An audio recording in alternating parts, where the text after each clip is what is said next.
I have one more guy that we've talked about. How about Urban Meyer? And I feel like if he sucks, he will just leave by himself. I think he'll just leave, like, he won't get fired. That's what He'll just Saban be like, did. Isn't that year what Saban one? did Screw this. with the Dolphins? Yes, it's year one of him in the NFL.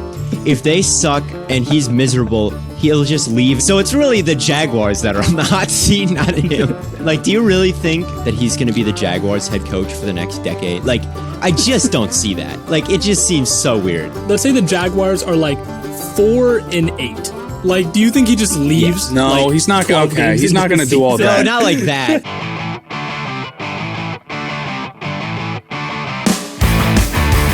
What's up, everybody? Welcome back to another episode of Stay Hot. I am joined today by the swaggiest co-hosts of all time. We got Theo Ash and Matthew Sponauer. We're all wearing glasses today. How you guys doing? I'm fantastic.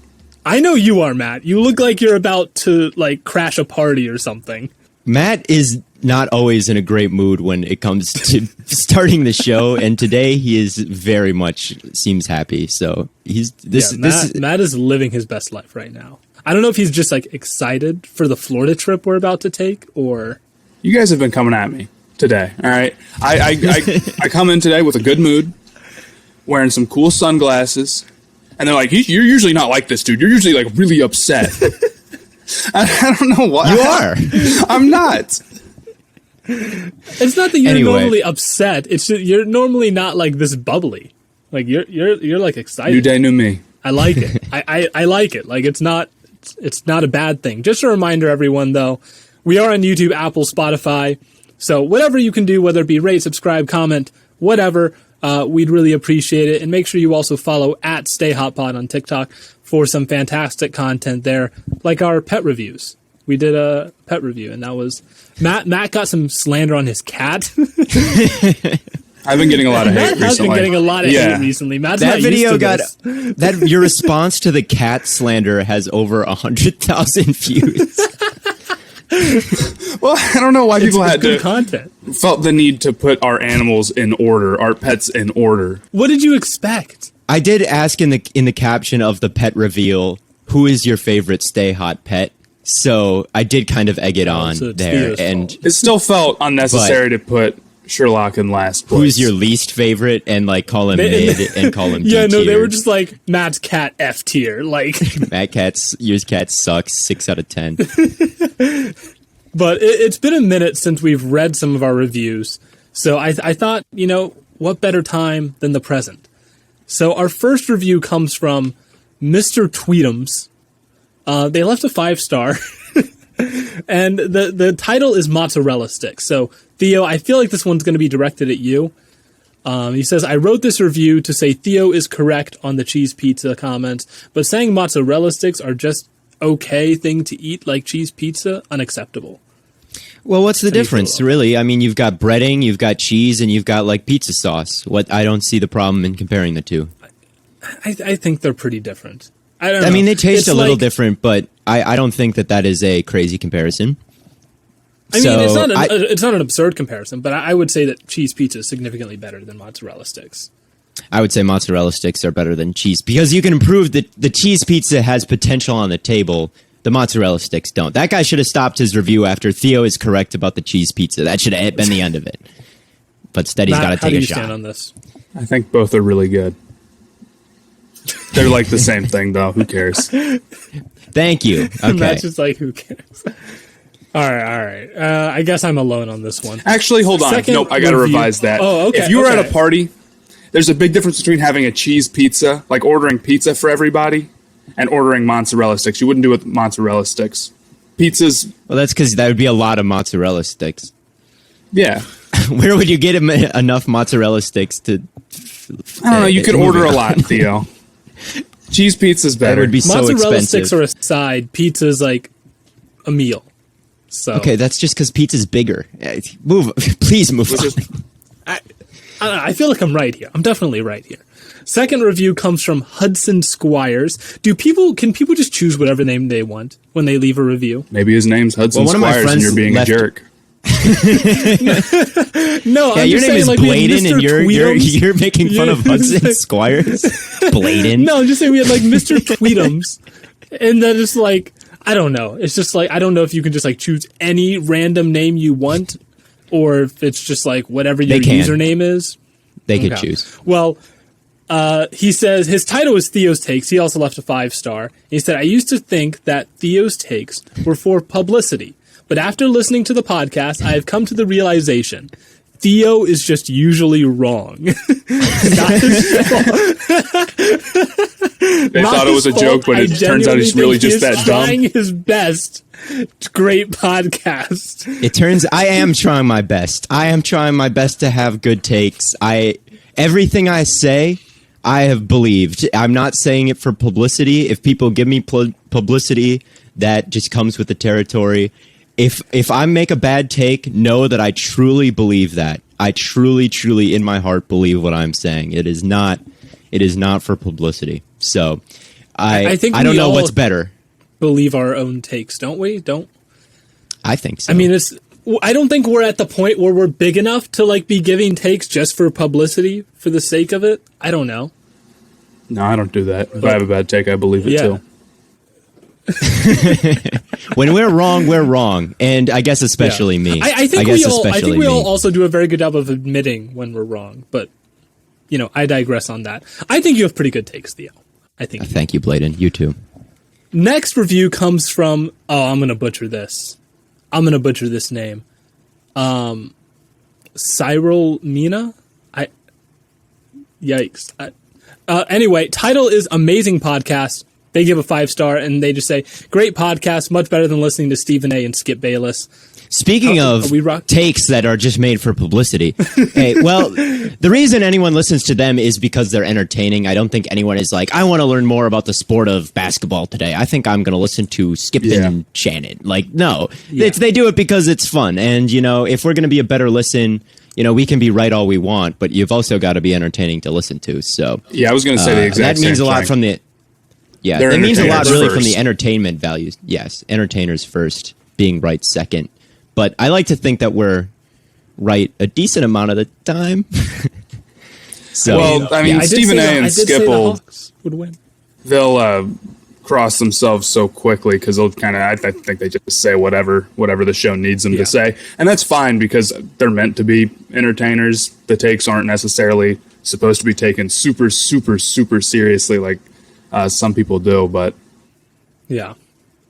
Remember when Stephen A. got like seven finals wrong in a row? He predicted the winner of like 7 finals in a row. I mean, that's just like bad luck. Wrong. It is bad luck, but like it's just funny that like if anyone thinks of him as like this basketball expert, because like he can literally say anything. There is no like if you're wrong a certain amount of times, you get kicked off. Like people think that's how it works. It's not. Yeah, it's not that serious. But I'm glad he likes the show more than them, because then we're right and entertaining. We're right and entertaining. Yes, I'm glad to be ranked above Stephen A. Smith and Skip Bayless. But our last review comes from Nagrum0228. Again, it's just like you can just pick any name you want, and you choose not to make it something unique or cool. I guess that is unique, but it's not, cool in the same way that like Mr. Tweetums is. But their title is Flippity Flop, which makes me feel all warm and fuzzy inside. 5-star review. Hey boys, love the podcast. You guys are killing it. I will say though that Blaiden at the end of every episode catch you on the flippity flop. Oh boy, love it. It's so comforting, and I have no clue how to explain it. Anyways, love the pod and keep it up. Do you guys agree? Do you think me saying flippity flop is comforting? No. No, not really. I'm glad that you do it though, because that prevents us from having to do the outro. So I do appreciate it. I wouldn't say it is comforting in that sense, in that I know how the show is going to wrap up. And I disagree with you on this. I don't have to say anything. We're all supposed to say goodbye. And then usually you don't say goodbye, Theo. It's true. Or you do really late. You know this to be true. We all have to say goodbye. Fine. I'll say goodbye today. I'll say goodbye today. I don't know if but like, they leave listen to the end to hear that. Here's how it always ends. For those of you that don't get to see our process when we record this, at the end of every show, I say, catch you on the flippity flop. And then there's like a 5-second pause, and Matt and Theo just say, bye. And it's awesome. That has happened every single time without fail. And it's brought us to the top of the Spotify charts, so it's going to keep going. Oh, okay. Maybe I guess it changes today. All right, on to the real show. On to the real part of the show. There were some NBA coaching hires. I know none of us are like super thrilled about either of them, but Jason Kidd goes to the Mavericks and Chauncey Billups goes to the Blazers. I know, Theo, you had some interesting ideas about most of the Mavericks one. Well, it's not even so much the hire. Well, I'll get into the hire of Jason Kidd, but it's just so interesting to me that Rick Carlisle left and the GM, whose name is escaping me right now, left. Like, is there a player that you would rather build around than Luka? Is there a player in the league that's a better guy to build Probably around? not. There's not. And you get the GM leaving that situation and the coach leaving that situation. That is so bizarre to me. And with the Athletic article that just came out about kind of the toxicity and the guy that Mark Cuban hired, the gambler guy that Luka, that kind of alienated Luka, like that's big. That's big. And more than anything, I think them leaving matters more than whoever they hire, because I think that, like, I don't know. It's just, there's got to be something. I don't want it like, working with Luka cannot be the most pleasant experience in the world if you are going to leave him when he has all this talent and all this Usually youth. I feel like it's very common for players to leave coaches or leave bad situations. But I can see where that is confusing. Like, I don't really hear about coaches or GMs leaving a player. Generational players. Generational could go down as top 10 all time. Like, when his career is all said and done, I mean, the sky is the limit with Luka Doncic. And they were like, I don't want to take this on. I don't want to go through this. Like, you know how toxic it had to be. And reading the reports, I mean, the vibe I got was that Luka may be a little entitled. There was like, I mean, you see him complain to the refs after like every single shot, which is kind of annoying, which might kind of speak to it. And in the article, don't a lot of superstars do that though? Isn't that like they do, but he does it to it. He does it to a crazy extent. And there was in the article, he was like he had a turnover and like the guy on the sidelines was kind of motioning him to calm down. And he just kind of freaked out at him for like motioning him to calm down. He's like, don't effing tell me to calm down. And there are reports of him tuning out Rick Carlisle, like not listening to his message. So it seems like Luka might be kind of a handful. Is like, just from putting all those pieces together, maybe he's kind of a handful. And it'll be interesting. And that's why I like Jason Kidd, because I think Jason Kidd I wouldn't want to say that Jason Kidd is an asshole, but you cannot tune out Jason Kidd. Like, he's kind of a hard-headed dude as well. So I feel like that'll be a really interesting dynamic. I don't know. I think Cuban's done a poor job running the Mavericks for a while, and that's probably has more to do with why Carlisle left. I guess you could say that. I mean, Carlisle was there with Cuban for a decade. So him choosing to leave because of Cuban might not make as much sense as him choosing to leave because of Luka. But I think that every star player, or at least most of them, is a little entitled in that sense. Maybe some more than others. Right, and it's dessert. Luka's a prodigy. Luka's been a prodigy. He's like, could be the best player in the world, maybe, potentially. But I also do feel like sometimes the Mavericks are a little bit too Luka central, and I don't know if that's necessarily because that's how Carlisle wanted it, or that's because how Luka kind of just, I don't want to say demands, but kind of makes the offense be. But it's going to be tough to win like that. One thing I remember from the Cavs when they had LeBron and Ty Lue was that it often felt like LeBron commanded the organization. Oh, he did. I don't know. It was like, that's obvious, right? Anyone who watched knew that. But like, that's LeBron, and he's like arguably the greatest basketball player ever, and that was like at his very peak, arguably. And I don't know if Luka is quite at the level where he can command an organization ahead of a coach. I mean, like, Ty Lue was brought in 2016, assumingly because that's who LeBron wanted, right? Rick Carlisle but you see my point. Like, LeBron like commanded that organization. Yeah, to the point where he that's what I'm agreeing with you. I'm saying it's even more different because Lue, that was his first year with the organization. Carlisle's a coach who won a ring and has been with the Mavericks for a decade. I mean, at the end of the day, though, if you were the Mavericks and you had a choice between, I'm not saying this is necessarily what they had to do, but if you had a choice between pleasing Luka and Carlisle, who are you pleasing? Who are you going to side with? Luka, you have to. Yeah, that's how the players are. And maybe Rick just didn't like that situation, so he went out and got to the Pacers. Right. Fair. Yeah, leaving Luka for the Pacers is just very telling. And I think you're right. Like, Cuban is fun, and Cuban is on Shark Tank, and everyone knows Cuban, and everyone kind of likes Cuban. But, like, yeah, the fact that if you read that athletic story, you can kind of tell, like, he hired this guy, and he was, like, a shadow leader, and he was drafting players without consulting the scouts, and, like, that does not happen to buttoned-up owners, like, and he came out and said it was BS, but like it's not. Journalists don't sit down and are just like, this is, I'm going to lie, just write this huge, like, at least at the Athletic they don't, where it's like, I'm going to make this huge story up and have no sources. So I don't know, it'll be super interesting, and I bet, I don't know. Luka and Cuban, I don't know. It would be very interesting. It wouldn't surprise me if that arc ended with Luka leaving eventually or something crazy like that happening. It just kind of reminds me a little bit of Rodgers, honestly. I think Carlisle is going to do really shit well really with the hits Pacers. the fan in that organization, I could see Luka leaving. But it's a while down the line. You were saying something about Carlisle. We spent quite a bit of time just slandering the Mavs, it feels like. I think that Carlisle is going to do a really good job with the Pacers. They have a lot of talented players. It might not seem like they necessarily have that guy, but I'm a big fan of Sabonis. He seems to really like Miles Turner, which is good because Turner defensively does a ton for them. I think they're going to be good next year if they keep the guys together. Yeah, and speaking of trying to appease alienated stars, the Trailblazers hired Chauncey Billups. And, I mean, we'll see with Lillard there if that does enough to get him to stay, because it kind of seems like the rumors that he's leaving are heating up a little bit, but it's a tough one. I think that Dame really, really wants to stay. He doesn't want to abandon Portland, but they're not giving him a choice because they're just not going to get good enough. They spent multiple firsts on Covington, and Covington's a nice player, but that's really limited what they can do this offseason. I mean, even the best possible trade scenario probably doesn't make Portland a Western Conference Finals team, at least without a bunch of breaks going I feel like away. they're a year late.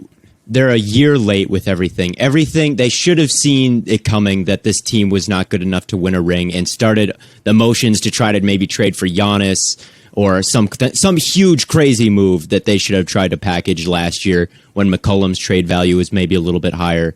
And it just wasn't. Now it's another year with nothing. I feel like last year was the year where they should have seen this coming.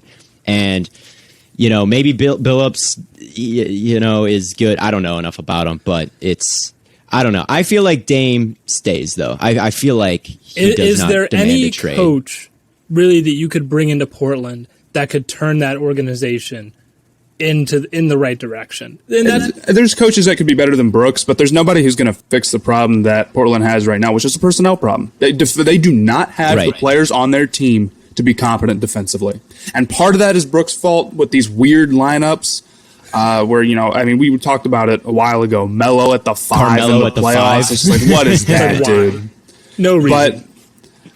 But I think part of that was just because he didn't have the guys. I mean, if Nurkic would go foul out, and then it's like, okay, well, my options are that or Enes Kanter. It's like, I think they've done a poor job getting, role players around Dame. Like, if there would be such a big difference between that team if they had, like, now with Enes Kanter as their backup center, or if they had, like, Nerlens Noel, who's somebody they could have gone and grabbed.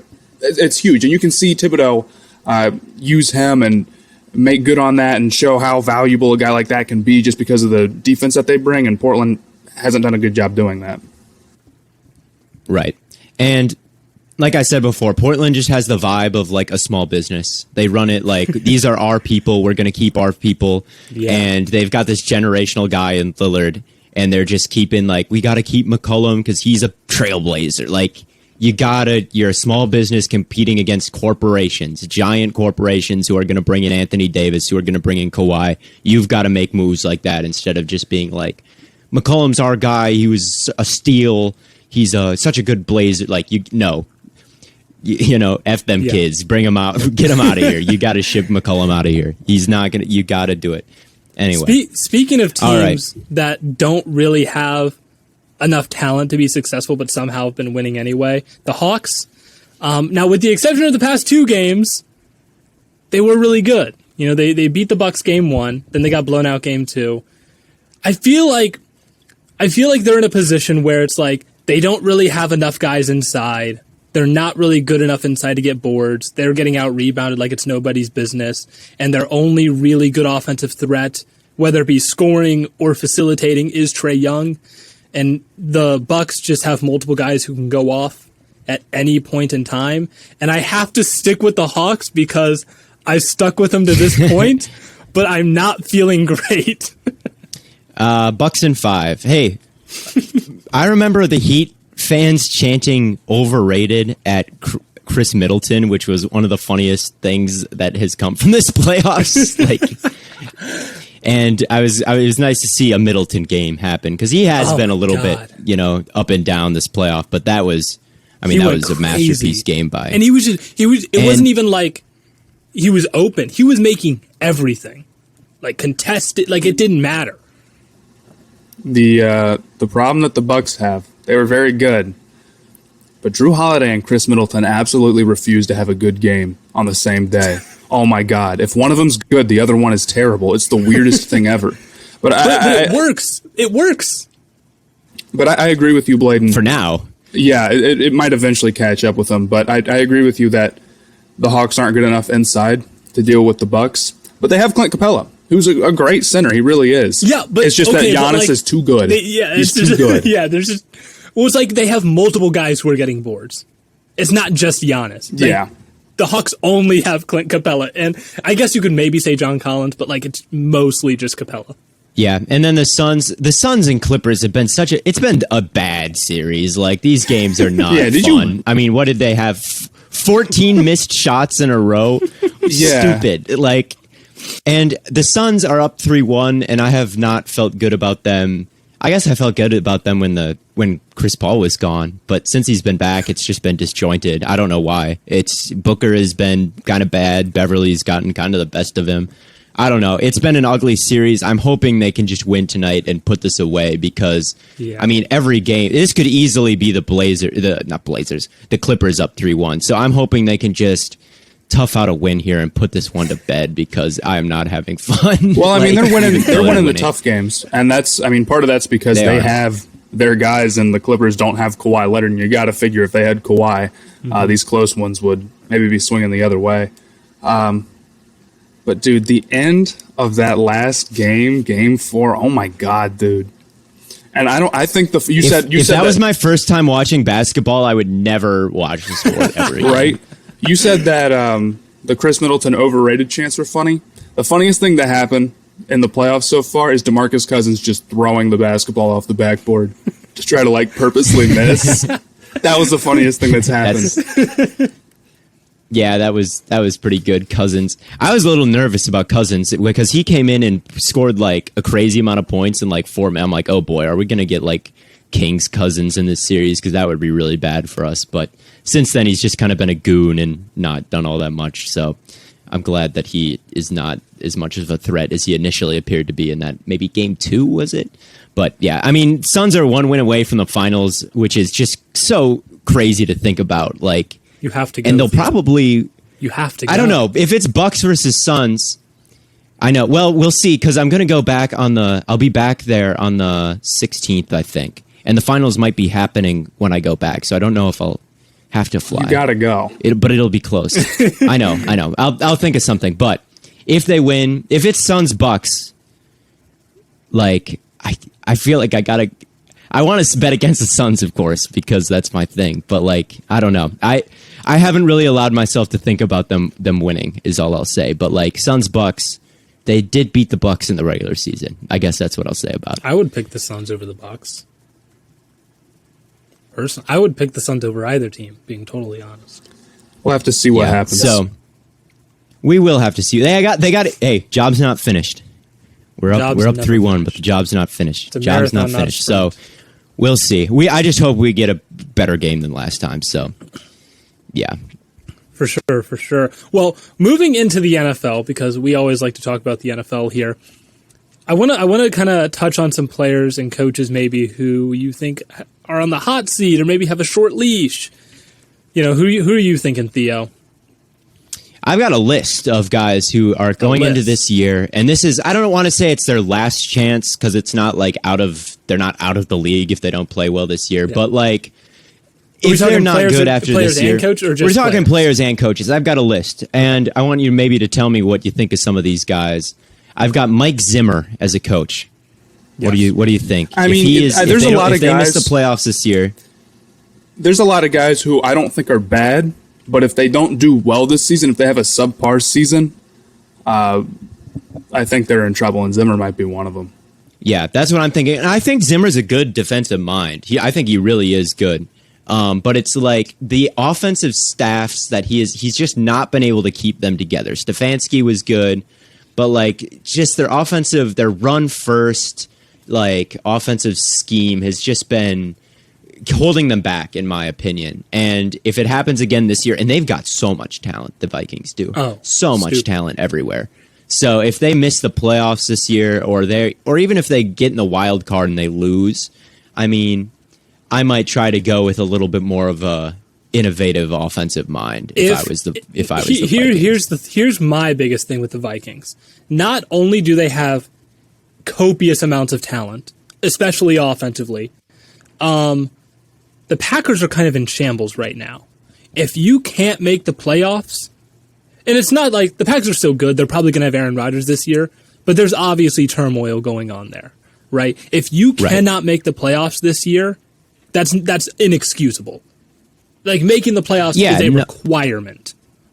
Yeah, especially when you have Jefferson, Thielen, Cook, Danielle Hunter, Eric Kendricks, Anthony Barr, Harrison Smith, and you had a great draft. Patrick Peterson, and a good draft. And the offensive line is not great, but I mean they're a good run blocking offensive line at least. They're a good run blocking offensive line. Pass blocking is bad, but run blocking is good. You've got to make at least the top 7 seeds with that roster, and if you don't, he's gone. He's my big coach that I think is on the hot seat. Requirement. Can I throw one at you? Absolutely. Yeah, go for it. Yeah, Matt. Derek Carr. If Derek Carr, let me ask you this. First off, I think Derek Carr is a good player. I do. I'm not saying that Derek Carr sucks. But if Derek Carr comes out and has like a subpar year, you're telling me that if you're the Raiders, you're sticking with, like, at what point do you... Here's the problem. The Raiders got rid of a lot of guys. The Raiders do this... The Raiders have actually consistently screwed over Derek Carr. They owe him. I think more so than any organization, the Raiders have put Derek Carr in the most incompetent situations. He's had Amari Cooper, Michael Crabtree gone. He's had, he had a good a great offensive line last year, gone. Like, they do this to him all the time. I don't disagree. I don't think. But I think that if Derek Carr has a subpar year, not even terrible, but a subpar year, if you're the Raiders, you might just be looking at blowing the whole thing up. And if you're in a position where you're like not a very good team, I like Derek Carr, but I don't know if he's good. Like, if I'm blowing it up, I might as well just shoot for the stars, go for another quarterback, and see if I can get a guy who's like really elite. But yeah. Plus, you could probably trade a decent. I think you could get a decent package. You could get a decent package for Derek. What if Lamar Jackson has the exact same year this year that he did last year, and he wants a huge contract? What would you pay him if he has the exact same year? Yeah, I know they will, but would you if he has the exact same year this year as he did last year? I don't think you can be like, oh, well, they will. That's why they haven't paid him yet. You just got on me for saying Derek Carr, and now you're telling me that Lamar Jackson's on the hot seat? I'm not saying that he is, but if he has the exact same year that he did last year, it was like, what are you supposed to do? Just pay him anyway? What would you do? You still pay him. The trend suggests that he should have a bounce back year. Or you franchise tag him. Yeah, you could do that. Yeah. I don't think, you don't have to pay him long term. You give him another chance. But, yeah, I don't think he's on the hot seat, but he definitely has to have a bounce back year. You can't just go out and play bad and expect your team to, like, keep you around. Well, he wasn't necessarily bad this year. He just wasn't totally worth, like... not an MVP. $40 million. candidate. So I'm just asking. I think Lamar is interesting because if he looks a little bit worse or about the same, I think the question is if you should pay him gets much more interesting. But yeah, the franchise tag is probably a pretty like lame answer that would probably just get utilized. So I've got some other names. These are more like Theo, we talk a lot about I hate to quarterbacks interrupt and you. coaches. I want to stay in the AFC Yeah. North real quick. I got a guy for you. Oh, right. Zac Taylor. Yeah, I was going to say him. Yeah. Oh, good. Yeah. Yeah, I mean, he should have been I gone figure, before. Theo, you had him honestly. on your list at some point too, but like, Yeah. you gotta figure.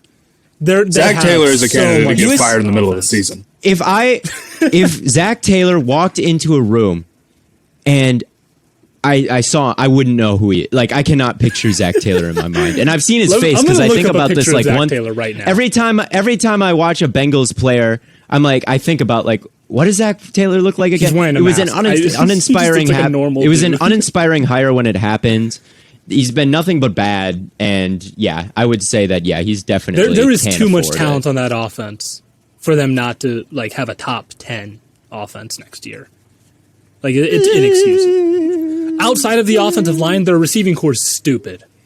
You're talking And about the quarterback. I'm There's just saying. I'm okay, just could saying. they have a You top know, 10 top offense? 10 is- certainly. Are they think so they could. ridiculously I think- talented that it's inexcusable for them not to have a top 10 offense? I don't know. Here's my thing. I think that receiving core could make Joe Burrow look better. I think mean, they'll yeah, have a but solid like- offense, but I don't know if it's so good that it's inexcusable if it's not top 10. I could see him being like, That's fair. You know, I'll give you that. It's not. But yeah, he can't even inexcusable, but I afford to think get it- off I to a think it- bad. If they Yeah. start out 0-5, like 1-5, What is their I would schedule? fire him there. Who do they? I don't know, play? but because the he's AFC someone North that has should. it rough. The whole AFC North has like top 10 toughest schedules.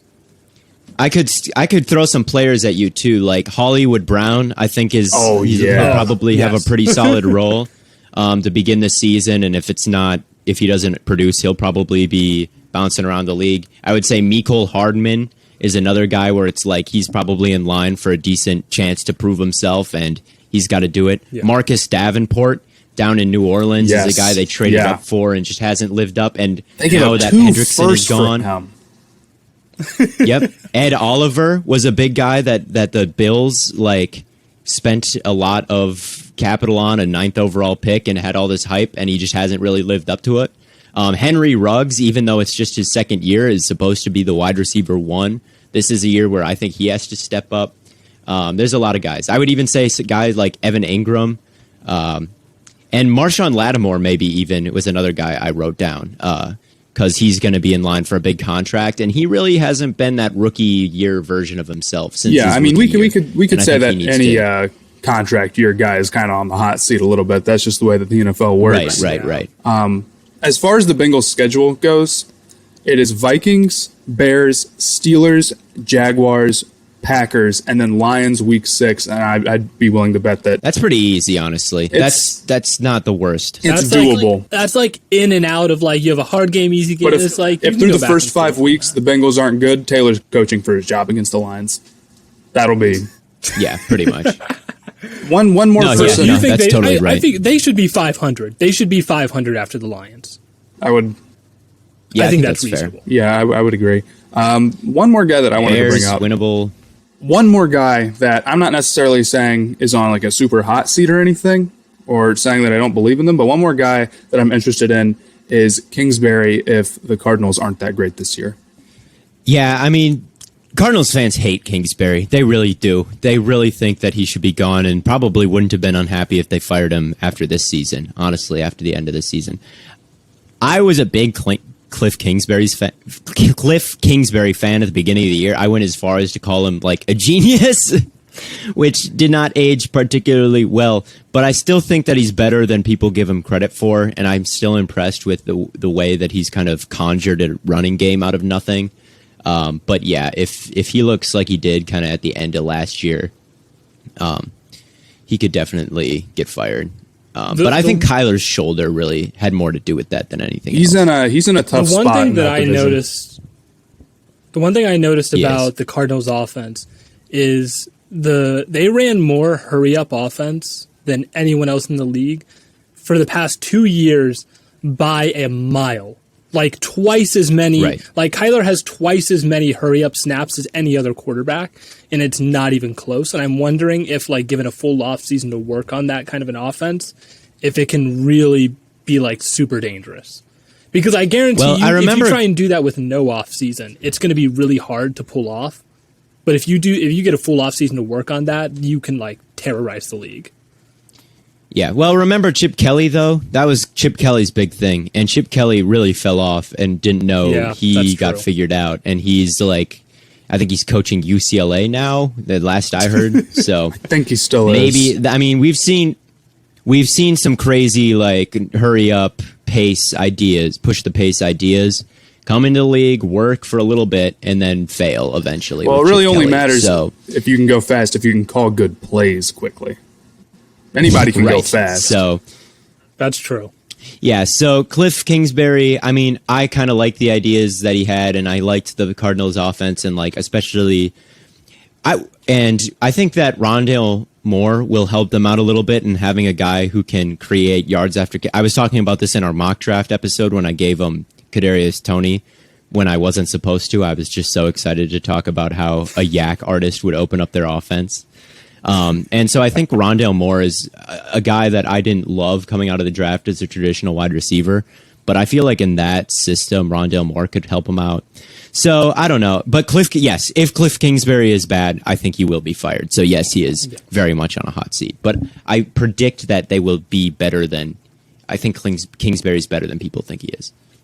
Matt, you did bring up the fact that if they're going fast, they still have to call good plays fast. Usually, if they're going that fast to where they're running that much hurry up, they're probably scripting, I would say, 75% of their plays. Fair enough. Yeah. They're scripting a lot. But I'm not saying that... They still have to be good play calls. Yeah, that's what I'm saying. It's like you can go fast, and that'll throw some people off sometimes. But eventually, if the scripts aren't good, it's going to... It's still not going to work in the end of the day. That's the problem they're going to run into, is if they can't put together really good scripted plays, someone's going to figure it out, and they're going to have no way of changing it.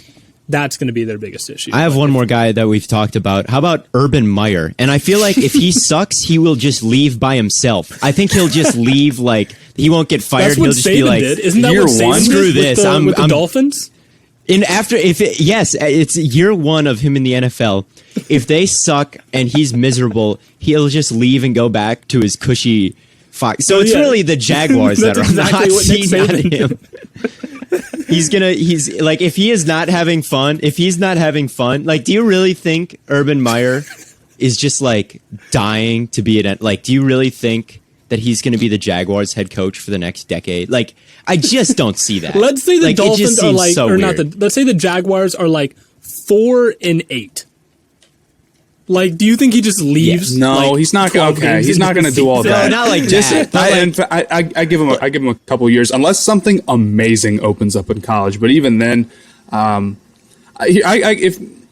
think he really wants to go. If he wants to coach more, he should go to college. If they're bad, I could see him leaving after year one, waiting a year, and then if a college job opens, I could see him taking it. Yeah, I don't know. I feel like if they're bad and he's not having fun and he doesn't like all the NFL rules and he can't offer people Camaros under the table or whatever he does. Well, is that on the hot seat?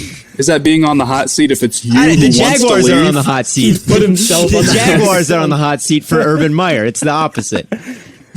He's like, you get me for 1 year, and if I'm not having fun, I'm leaving. What do you think about I don't know. What do you think about Gruden? He's got to be on the hot seat, right? He is, but what is he, like 4 years into his 10-year deal? 10-year, $100 million deal or whatever that was. Yeah, I forgot the deal was that long. Yeah. Yeah, so but if the Raiders are yet. bad, maybe Mayock's on the hot seat. The Raiders as an organization feel like they have so many. Someone is underrated on the Raiders, though. Someone is underrated, and I think it might be Gruden, because every year their offense just looks so horrible on paper, and it's Derek Carr throwing to nobodies, and every year their offense is a little bit better than, and Derek Carr sucked before Gruden got there, or like Derek Carr has kind of seen a career renaissance in a way, and he's done it without, I mean, Waller's obviously amazing, but the wide receiving core has not been great. I don't know. This is an amazing argument against Mike Mayock. They really have put together some very weird drafts with some very weird teams. If I were the Raiders and they weren't good this year, you think you hang on to Gruden and Carr and then get a new GM and try to rebuild the offense one more time? I don't know. I feel like drafting has been atrocious. If their offense is good, and their defense has been atrocious, and their defensive coordinator, I think, got fired like recently. So I think the Gruden is not my number one, rat in that organization. He's not the one that is has the most pressure in that organization, to me. I think that he's just slightly underrated too. So Gruden, just with his contract, is not if I was making the decisions, he wouldn't be super on the hot seat. Yeah, well, I've just been thinking, I guess, that if the Raiders are bad this year, something's got to give. And it would make the most sense to be Mayock now that I think about it, more than Gruden or Carr. But potentially any of them could be gone. You really don't know what they're going to choose to do. There's a lot of weird things going on with the Raiders. Yeah, something's going to blow if they're bad this year. Like, you can't keep that core of mediocrity together. Like, how do we feel about them? I'm going to be honest. I don't feel great about them going into this season. I do not feel awesome about the Raiders. I think they're going to be kind of the same as they always are, just kind of like barely over 500. I think their offensive line being worse is going to be tough. They might win some games. They might win some games against some not great teams or whatever and not look awful, but no, that's what. Yeah, they're going to be like their offense really doesn't inspire faith. I think Carr to Waller is going to be pretty prolific. I think I just picked Waller to win Offensive Player of the Year. That was my Offensive Player of the Year take because I think that he's going to have to be. And he's got the talent to do it. He's as a receiver, I think he's every bit as talented as Kittle and is every bit as talented as Kelsey. As a blocker, maybe not. But as a receiver, I really do think that he's that caliber. Now, everyone else, I don't know. They have one of the worst safeties in the league. Their corners are bad. Damon Arnett was their first-round pick, and he already might be headed to the bench.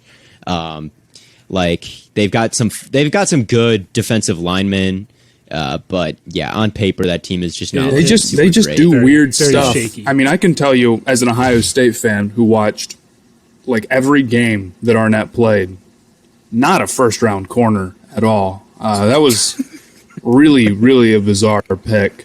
I know they've had a lot of bizarre picks, but that one I didn't get. Maybe he'll improve, and that's the one thing I do like about him. He did get way better his last year at Ohio State, but as like if you're getting drafted kind of first round, he's got to be a number one guy, and I just don't see that in Arnett at all. Yeah, it's built. They're built so they're such a weird team, and it's someone's fault if they're last in the division, which I might project them to be. So someone there is on the hot seat. To me, it would probably be Mayock, just because the team building decisions have been the weirdest to me. Although I do think Gruden has his hand. Gruden also has his hand in the team building, so that's another thing. So I don't know. Your head coach should have some say in how you build your team. It's just hard to know. But there's two more guys. There's two more guys I kind of want to hit on before we head out. First is Matt Nagy. Yeah, I don't know how we feel about. Yeah, well, that's one of those like Zac Taylor ones where you're like, yes, if the team is bad, he will be gone. I'm surprised he didn't get fired this year. If I'm being totally honest, I'm surprised everyone in that building isn't gone.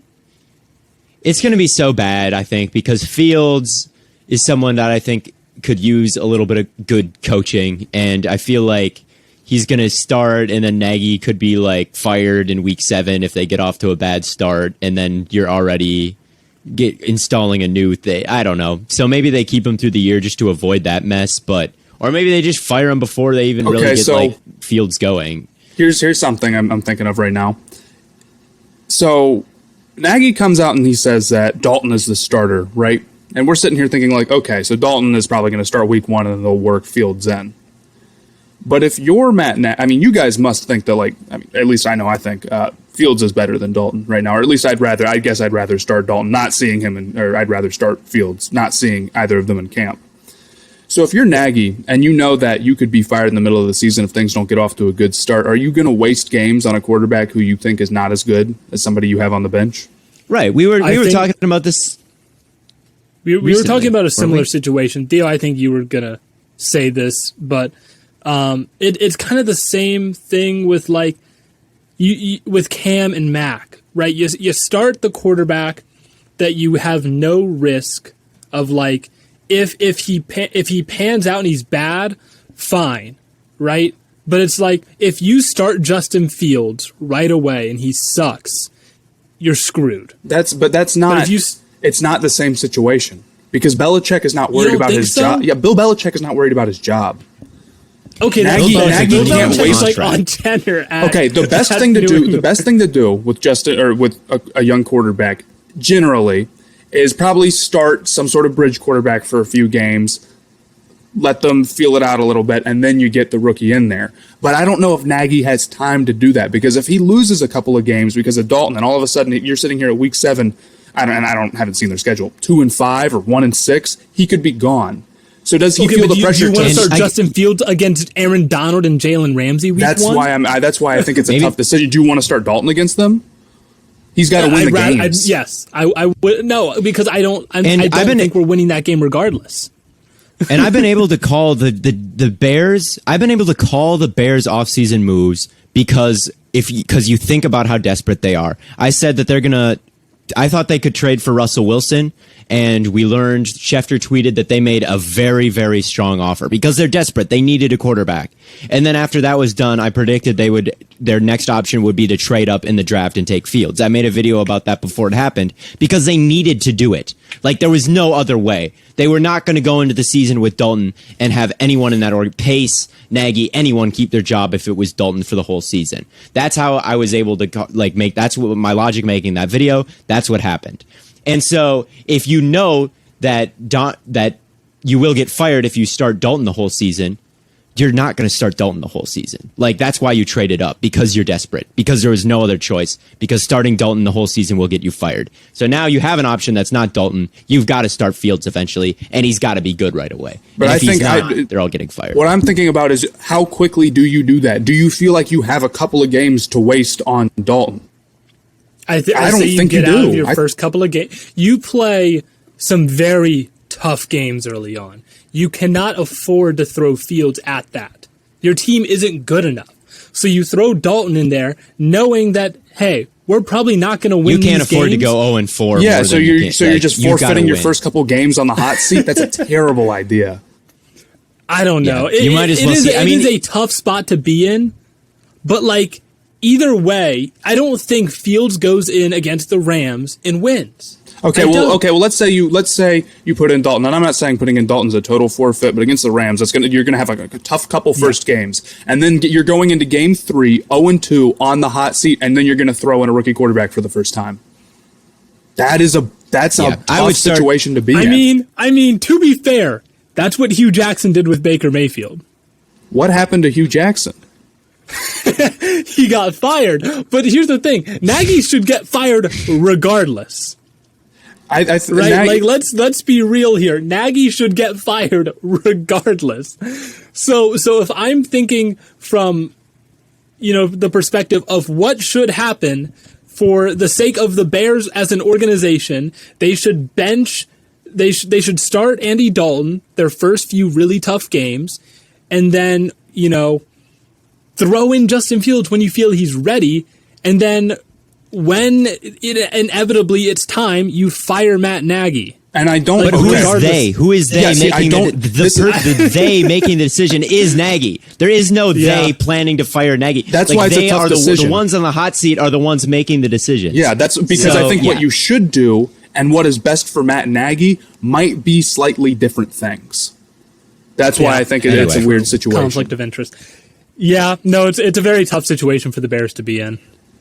Or Fields could come out and immediately be awesome.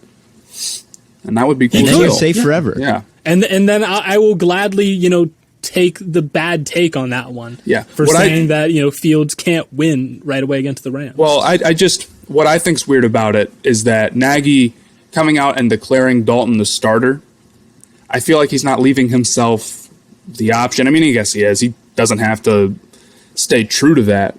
And you could just say that Fields won it. But it does seem like a weird thing to do. I would at least see how it plays out in camp when you need to win some early games if you feel like you're, going to lose your job. Right. All right. Daniel Jones is the last guy that I've got on the hot seat. And Daniel Jones is the former. I mean, he was weird. It was a weird pick when they drafted him. He was not expected to go nearly that high. And he went that high because apparently he reminded them of Eli Manning. And since then, I think he's turned the ball over more than just about anyone. He hasn't won very many games. He has not really. I don't know if he's proved the general public wrong when they booed that Giants pick. So I don't know. I think that if he's bad again, you're in the quarterback market, right? Oh, yeah, that's pretty obvious. I mean, we all know Daniel Jones' issues. It's no surprise to anyone that he just can't feel pressure at all. It's remarkable, honestly. But I do think he has talent. I think he has a lot of talent. Actually, big arm, relatively speaking. I have to say, I like Daniel Jones. I had to say, relatively speaking. He can do some things well. He can make some big throws, and he's fairly athletic. But he's really fast. He has a bad fast. He has a bad offensive line, and his biggest problem is pocket awareness. So I really don't know if I can get behind that and really trust him to be awesome this year. I'd like to see it. I think what they're gonna do is they're gonna try and do all this like quick pass game stuff with Kadarius Toney, get Saquon involved. He'll be back this year. And then, in the red zone, they have Kenny Galladay. I think they're going to try and, get the ball out quickly. I don't think Daniel Jones holds onto the ball for more than like 2.5 seconds. I also don't think that because he's going to get plastered if he ever tries. I'll say this. If Jones is on the hot seat and he doesn't end up doing well, Gettleman has got to be gone. You'd figure. Dave Gettleman. Isn't their offensive coordinator Jason Garrett? Yes. You would think he has to be gone too, right? Actually, yeah. I mean, he's Jason Garrett. Daniel Jones is gone this year. Jason Garrett's calling plays. They have no chance. Yeah. And here's the thing about the league in the NFL and really all the sports. Everyone's always on the hot seat. Like, we talk about this, but like, if you suck, you're immediately like on the hot seat. Yeah, like Wentz was not on the hot. No one would have said Wentz was on the hot seat, and then all of a sudden he's gone. I could have said that at the very beginning. Who's on the hot seat this year? Everyone's on the hot seat. Everyone, if you are in the league, you're on the hot seat, except for Bill Belichick, who is not on the hot seat. But everyone else Bill Belichick has never in his career been on the hot seat. He basically except for those times. Patriots. Yeah, except for the times he got fired. He does, basically. Except for those times, but all right. Well, I think that about wraps things up for us. We had some interesting... I'd like to give a very heartfelt goodbye this time. Oh, Theo, do you want to handle the outro? Yeah, I will handle the outro since apparently I never do. I had a great time with you guys talking about, the Mavericks and the NBA coaching and the NFL coaching, the coaching episode, really. And this is about as much fun as I've had in my life, really. So thank you guys for being there with me. And I will see you guys on Thursday for another very exciting episode. And I wish you all a good time until then, and goodbye. Catch you on the flippity flop. I'll see y'all later.